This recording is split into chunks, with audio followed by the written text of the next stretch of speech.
Welcome to Behind the Bell. Today's episode features a fascinating conversation with Vanessa Fralick, who has been a member of the Toronto Symphony Orchestra since 2013. Vanessa brings not only world-class musicianship, but also thoughtful insights into the evolving culture of classical music. We get into some really important territory, particularly what it's like being a woman in the still male-dominated world of brass playing. Vanessa shares her personal journey, the challenges and progress she's seen, and how the landscape is shifting for the next generation of musicians. Whether you're a musician, a fan of orchestral music, or just someone curious about what happens behind the scenes in a major symphony orchestra, this is an episode you do not want to miss. Stick around till the end. Vanessa's reflections are honest, insightful, and will definitely leave you thinking. Let's dive in.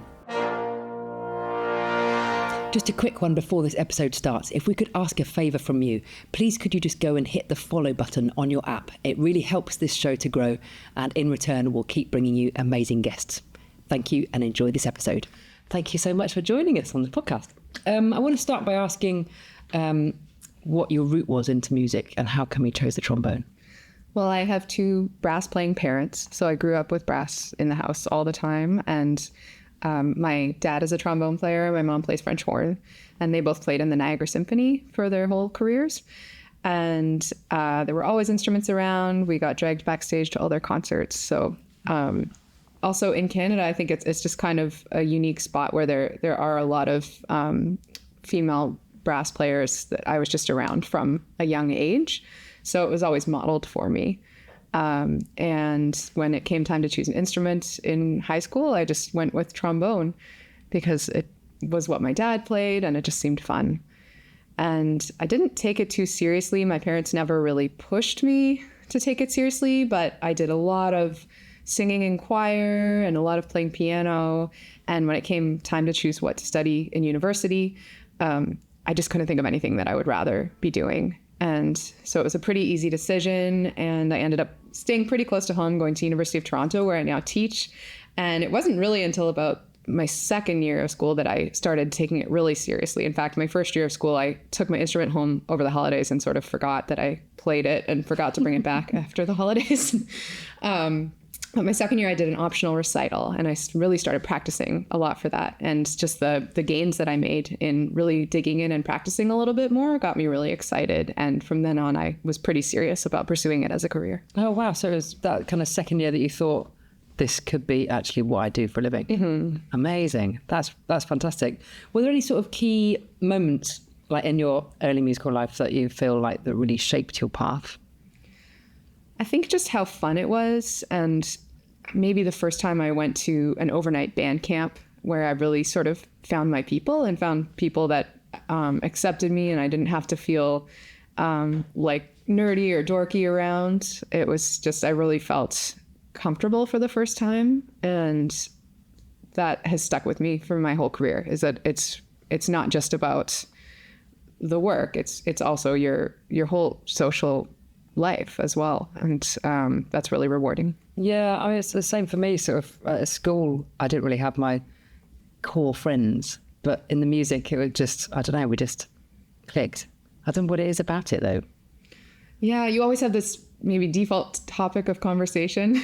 Yeah.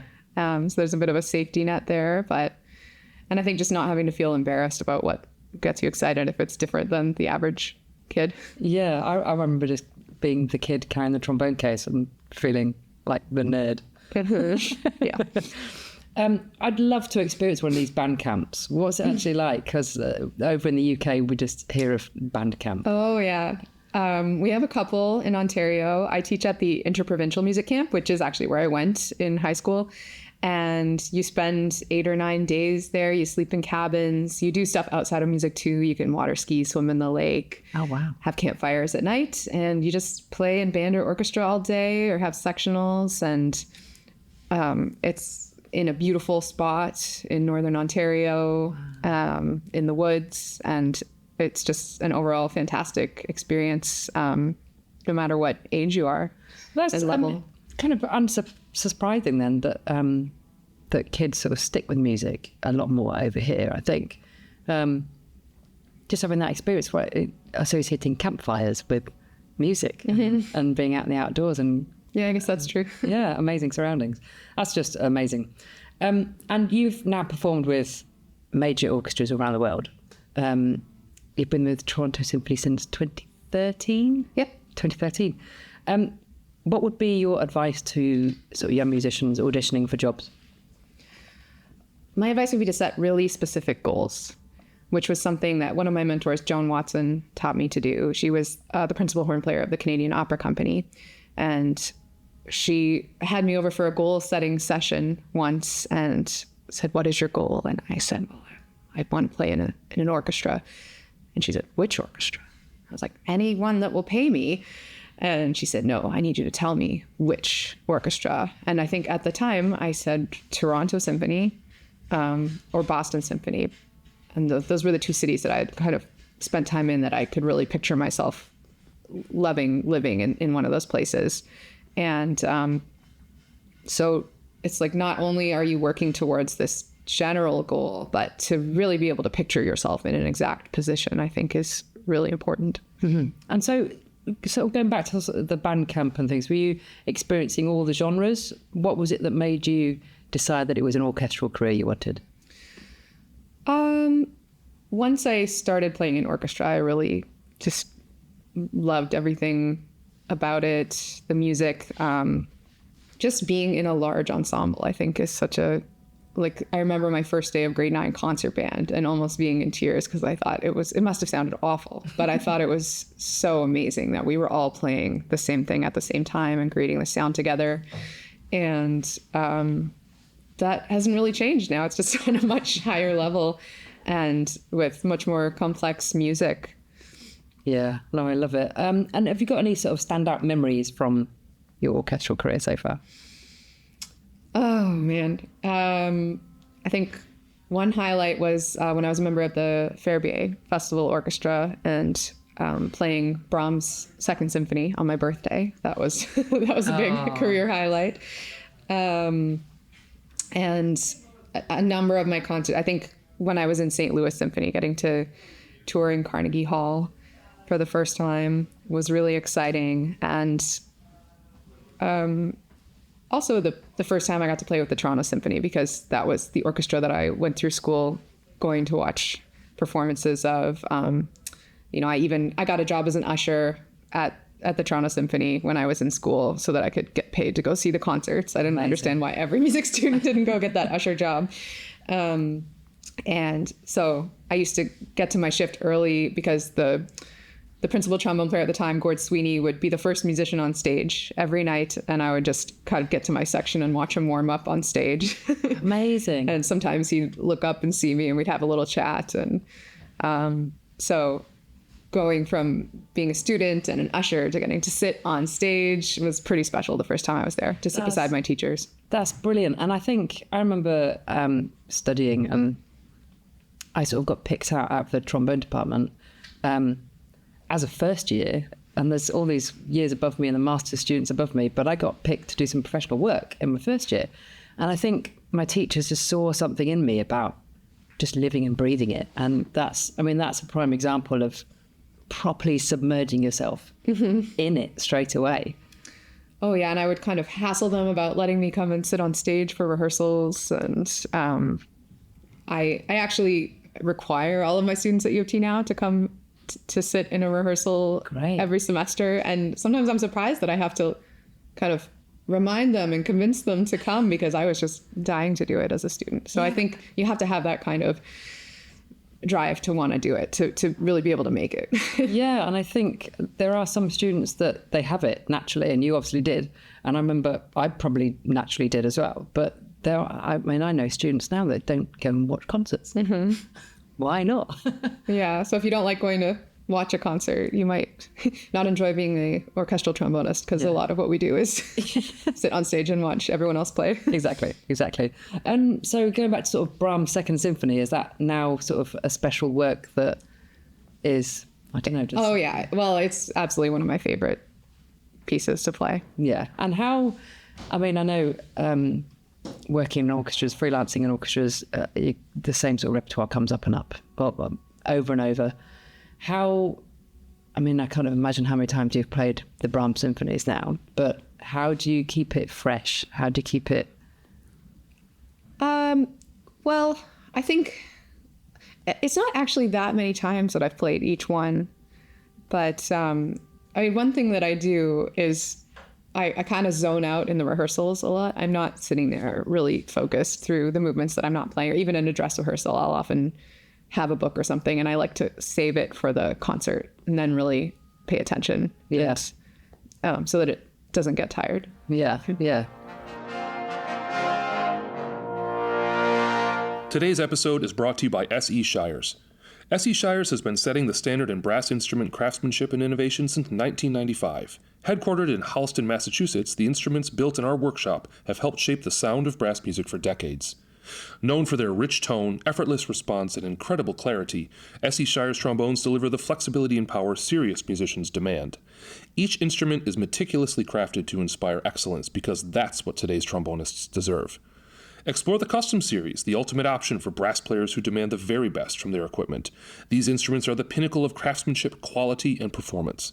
Discover the Q Series, offering Shires performance and power at an approachable price. And new this year, the A Series, bringing the Shires sound to students and educators like never before. S.E. Shires trombones are masterfully built and uniquely yours. Visit seshires.com or stop by our booth at an ITF to find the horn that's built for you. This podcast is brought to you by Greg Black Mouthpieces. Greg Black Mouthpieces is proud to support the 2025 International Trombone Festival as a gold sponsor. It's always a special time attending ITF and seeing our friends gather from around the world.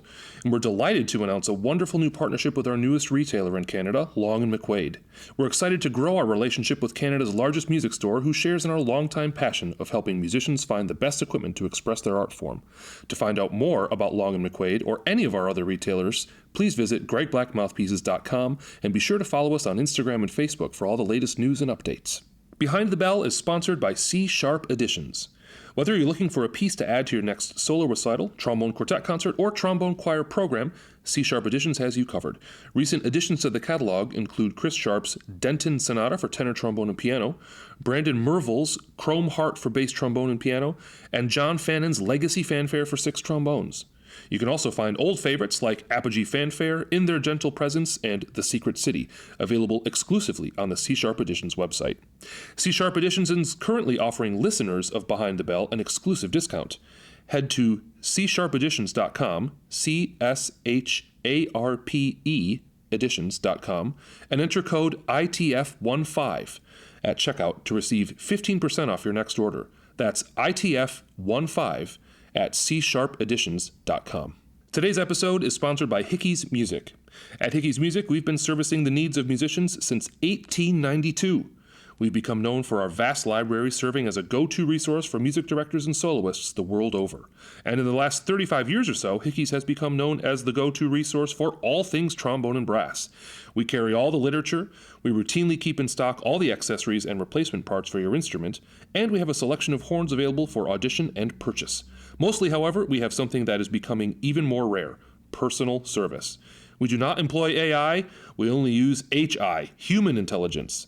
When you contact Hickey's, you get real people. We strive to handle your requests and help you succeed as a player, a teacher, and a musician.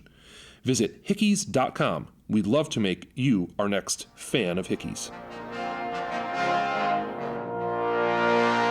What do you think that sort of young trombonists maybe overlook in their development these days?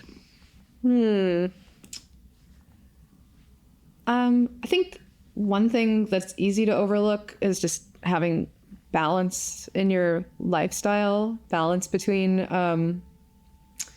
I think it's a hard, finding the right balance can be a challenge between both how critical you are of yourself and how kind you are to yourself, that balance, and then the balance between how much time you're spending alone practicing versus how much time you're spending playing with other people. And then just the balance of work and play and making sure that you're not losing sight of why you probably chose trombone, because you're probably a social being who needs other people to feel like you're supported and feel like you're enjoying life.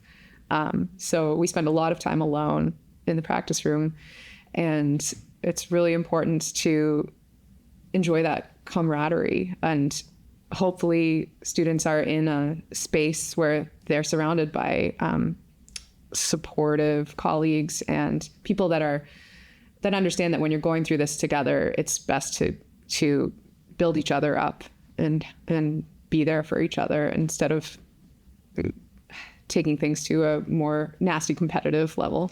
Yeah, and I remember going to teach over at Juilliard a couple of years ago, and I felt it's just team. They were literally a team together, and there'd be sort of an orchestral section get up and play through a symphony, and Joe Alessi and all the other students be watching and commenting, and they were really supportive of each other, which was amazing. I remember that from my time at Juilliard, because it would feel like it was kind of you all versus trombone class, and you had to somehow survive trombone class because it was so terrifying. Trombone class, it's like always been in the low brass class has been in the same room, I think, for decades, and it's not the most pleasant room to play in. So it can be really challenging to stand up in front of everyone and play something for Joe Alessi and for the other high level students there. And so we really used to cheer each other on because we all knew we had to go through the same thing at some point. Yeah, and it felt really supportive. Really, really amazing. I know students in the UK, the experience I've got is a lot of them have got to have a part-time job during their studies these days because the lack of funding and things like that. I mean, and then I find that they're not practicing as much as they should be. Are they the same kind of challenges across the world?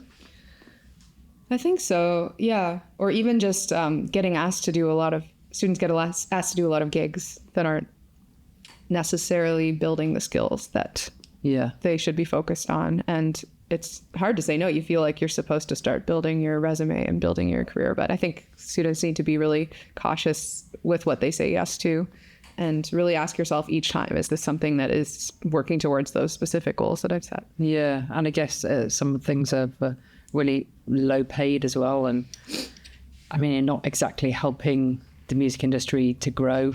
Yeah. Because, I mean, it's a famous saying that if you don't say yes to the gig, someone will. Mm-hmm. So everyone will do a gig for virtually no money, which is frightening. Yeah. Yeah. And then is it helping you too? Is that time better spent doing something else? Exactly. Or just practicing by yourself. Mm-hmm. Yeah. And the trombone world is still quite male orientated. And I wonder if you faced any challenges with that at all in your career as a woman in the brass world. And also, how do you think the landscape has been changing? I would say I've been really fortunate to have had amazing supporting teachers and colleagues. Each orchestra that I've played in, it just hasn't been an issue. I think I really try not to take offense at and to see the good in what people are saying. So, and it's something that I tell young women in the trombone world now, like try to see the good intentions, like try to understand that if something comes off as you could take it as a criticism or a barb or sexism even, but you could also just try to see what are they really trying to say here? And maybe they did not say it in the best way, but what are their intentions? And don't take offense at every little thing, but try to see the bigger picture and see where you can make change. And I think just showing up is so important. And there's been times where I'm going through something with my playing, and I have been asked to do a festival, and I've been on the fence about it. Will I really be able to get ready to play a recital at this school by this date? And in the end, I almost always say yes and give myself the challenge, because I know some young player will see me there, and it will maybe help them see that they can do it too. And inevitably, like, at least one person comes up and says, I'm so glad you are here. So I feel like no matter how well or poorly I play, it matters to someone. It's definitely changing. You just look at the ITF lineup this year. The All-Star Trombone Choir that I've been asked to play in is just probably the most diverse roster I've ever seen at a major festival. And I think people are starting to understand that this stuff really matters. And it does stay. Every time you see a lineup of a 10 trombone choir or whatever it is, whatever ensemble, and you don't see somebody that looks like you in it, it just nags you a little bit. Yeah. And over time, now how long have I been playing? Like, over time, that really starts to rub you. So it's not just like one concert that you put on with your buddies. You have to remember that it is the buildup of years of women seeing themselves excluded from the picture. So to see it finally changing is like balm. Yeah, I think to all of our souls, and I hope that trend continues. Yeah, totally. And I mean, you're a big name in the brass world, and I just from afar I've heard of you and seen you and heard you play, and it's amazing to see it happening all over the world. It's not just in the UK. I've seen a few more popping up. There's a few more female trombonists that are actually following it as a career, but it's happening all over the world, and it's amazing. Today's podcast is brought to you by Rath Custom Trombones. Rath Custom Trombones are bespoke modular instruments handcrafted to the highest of standards in England and played all over the world. Each Rath Custom Trombone is constructed by hand at the Rath Workshop in the north of England.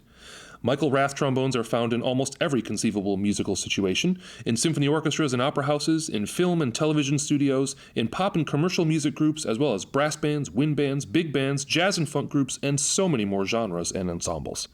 Widely acknowledged as being amongst the best instruments available, many of the world's leading performers choose to play a Michael Rath trombone. Artists such as Mark Nightingale, Aubrey Logan, Carol Jarvis, Dennis Rollins, Brett Baker, and the Black Dyke Band are among the performers all over the world for whom Rath is their instrument of choice.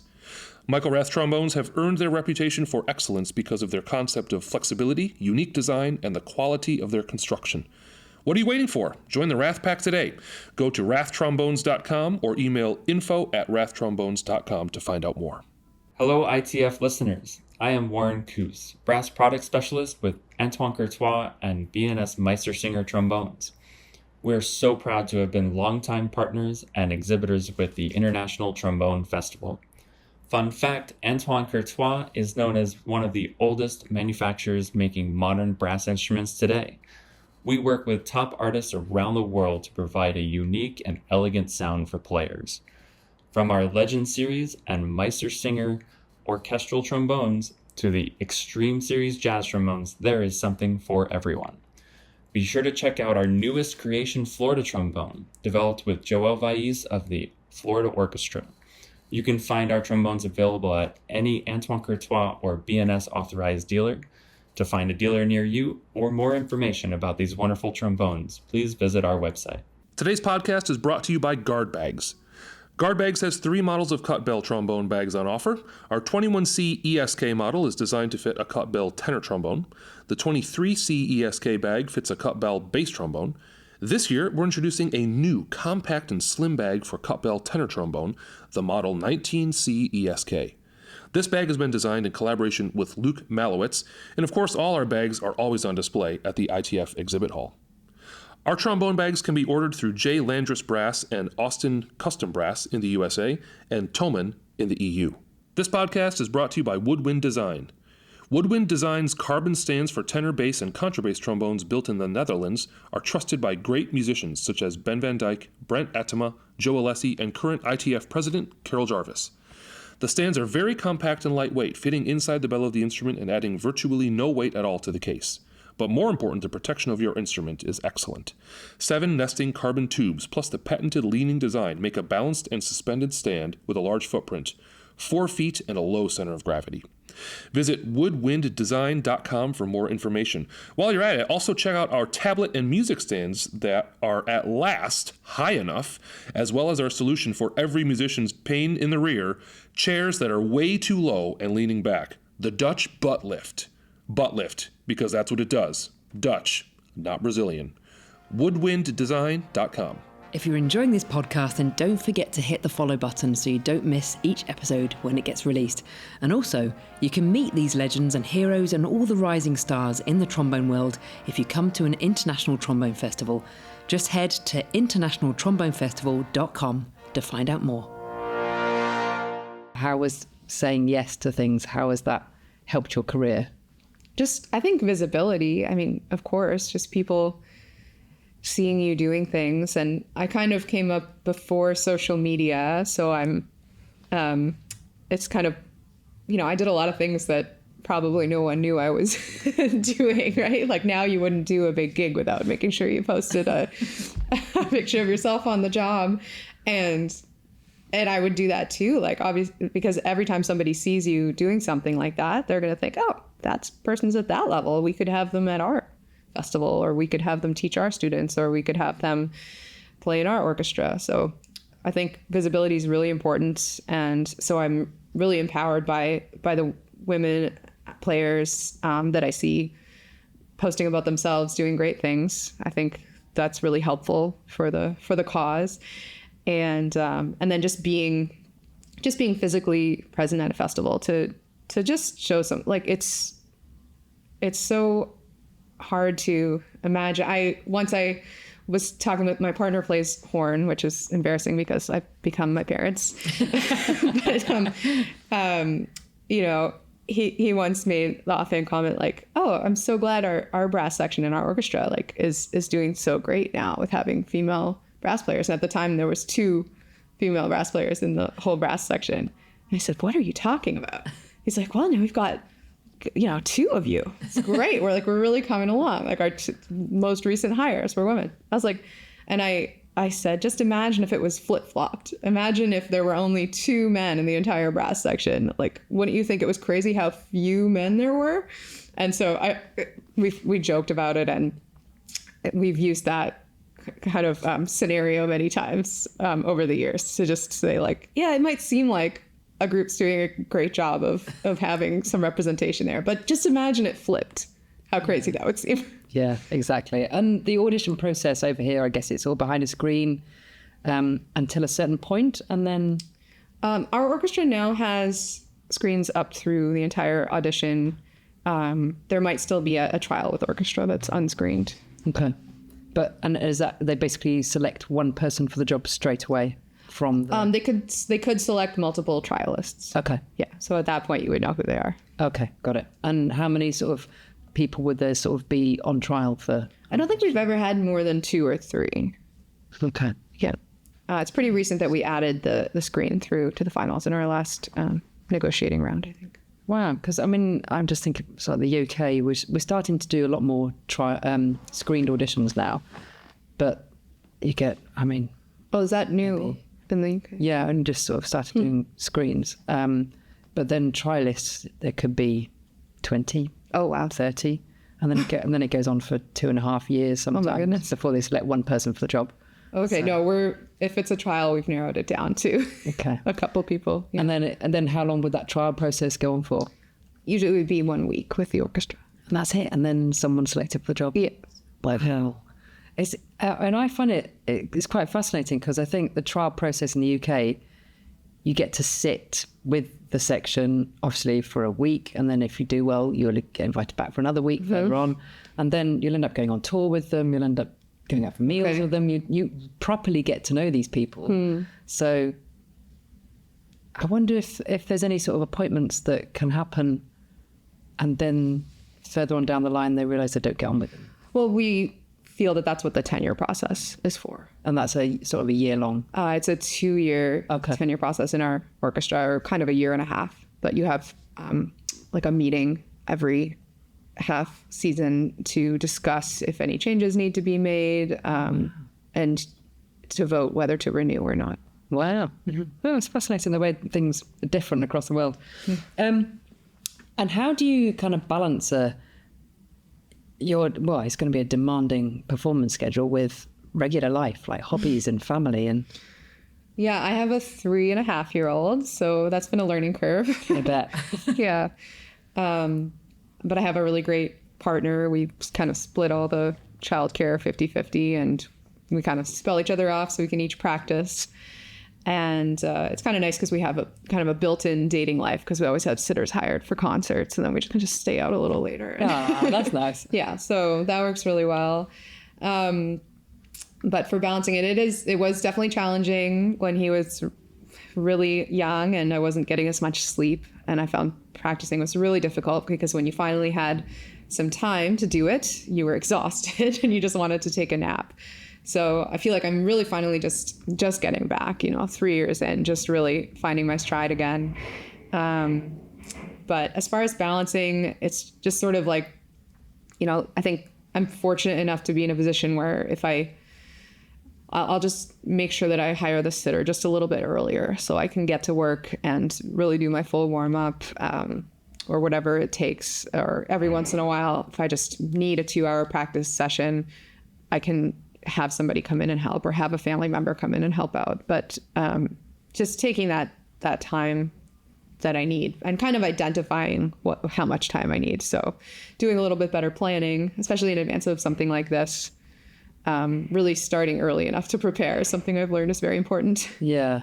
I bet sort of the working up a solo recital is it's got to be the hardest thing to try and find the time to do. Yeah, but just trying to stay late at the hall when possible and play for people as much as possible when I can grab them. Yeah, exactly. Yeah. I mean, for me, when I'm super busy, just being able to practice and find time to practice is like impossible. Yeah. So I'll try and turn up to things an hour early, just get a decent warm up in and just cover as much as I can. And that's as much as I can do. Yeah. Well, I've tried to really start to notice when I have downtime at the orchestra job. There'll be a lot of time when you're not needed on stage and you're just it's easy to just sort of sit around on your phone backstage. But I've really tried to start using that time to my advantage. Yeah, great idea. Finding a corner to play. Yeah, the tacit movements. Just squeezing it in. Smaller practice sessions. Yeah. Lovely.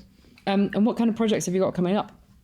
Just kind of daily life. Just, the orchestra job and my teaching at U of T. I'm doing a brass festival in Portugal this summer, so I'm excited to go there for my first time.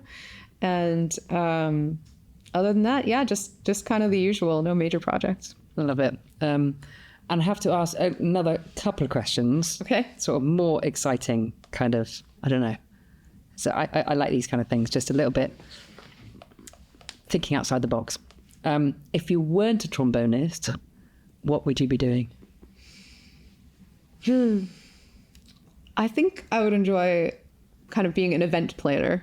Uh-huh. I'm a pretty organized person, and I like making things happen. And I haven't done much like that, but just kind of planning trips for my trombone choir, that sort of thing. So I think I'd enjoy doing something like that. I can imagine you being really good at that, actually. And what is the most unexpected place that your trombone has taken you? I don't think I can tell that story on this podcast. Oh, go on. Yes, you can. Of course you can. Well, after I had the baby, I did some pelvic floor physio appointments, and I brought the trombone to one of those appointments. Amazing. So I felt like I'm probably the only person in the world doing this right now. I bet they haven't seen that before. Yeah. Amazing. Thank you so much, Vanessa. That was really lovely. Yeah, nice to talk to you. Thank you for chatting. Thank you so much to Vanessa for that amazing episode. What a brilliant chat that was. If you're enjoying this podcast so far, please do go and hit that follow button and you won't miss the next episodes coming up. Thanks for listening and see you next time. This podcast is brought to you by Butler Trombones. Butler Trombones is a Texas-based company known for designing and building trombones and trombone components using carbon fiber, a unique construction material in the world of brass instruments. Here's why Butler Trombones and their carbon fiber instruments stand out. They're ultra-lightweight. Carbon fiber construction significantly reduces the weight of the instrument compared to traditional brass, making them easier to hold and play for extended periods and potentially reducing fatigue and stress on the player's body. They're durable. Carbon fiber is a very strong and resilient material, offering enhanced durability compared to traditional brass instruments. The responsive and focused sound. Reviews consistently praise the instrument's responsiveness, clear articulation, and focused core sound. The variety of models and products. They offer a range of models catering to different needs and preferences, including small, medium, and large bore tenor trombones, like the C5, C6, C8, C9, and C10. They also offer their dual bore bass trombone C12, that is a game changer for the bass trombonist. Butler Trombones also offers customization options for all makes and models of trombone. Carbonize your horn with a new bell or slide to lighten the load. They also offer a wide range of products in their online store, including CF mutes, CF lead pipes, and maintenance products. Butler Trombones are handcrafted in Texas and are available at retailers and directly from their website. They are popular among professional musicians, educators, and those seeking to reduce physical strain while playing. You can find more information about Butler Trombones and their products at butlertrombones.com. Today's podcast is brought to you by Baltimore Brass. Baltimore Brass Company is the destination for all of your trombone needs. We deal in new and used instruments and accessories across all of the major manufacturers, and we have a great consignment program too. Not only that, we also have a repair shop on site with 3 brass techs. So, whether you're buying your dream horn, selling your used gear, or need a quick fix, visit us at Baltimore Brass Company. Our address is 99 Mellor Avenue, Catonsville, Maryland, or online at baltimorebrasscompany.com. Today's episode is brought to you by Band Geek. Hey trombone nerds, yes, you with the spit valve. Band Geek brand has your shirt game handled. From cheeky quotes to bold, brassy designs, we celebrate musical misfits, low brass legends, and slide rule breakers. Whether you're in the practice room or on stage, we've got the drip to match your lip. Find shirts, stickers, and more at etsy.com/shop/bandgeekbrand.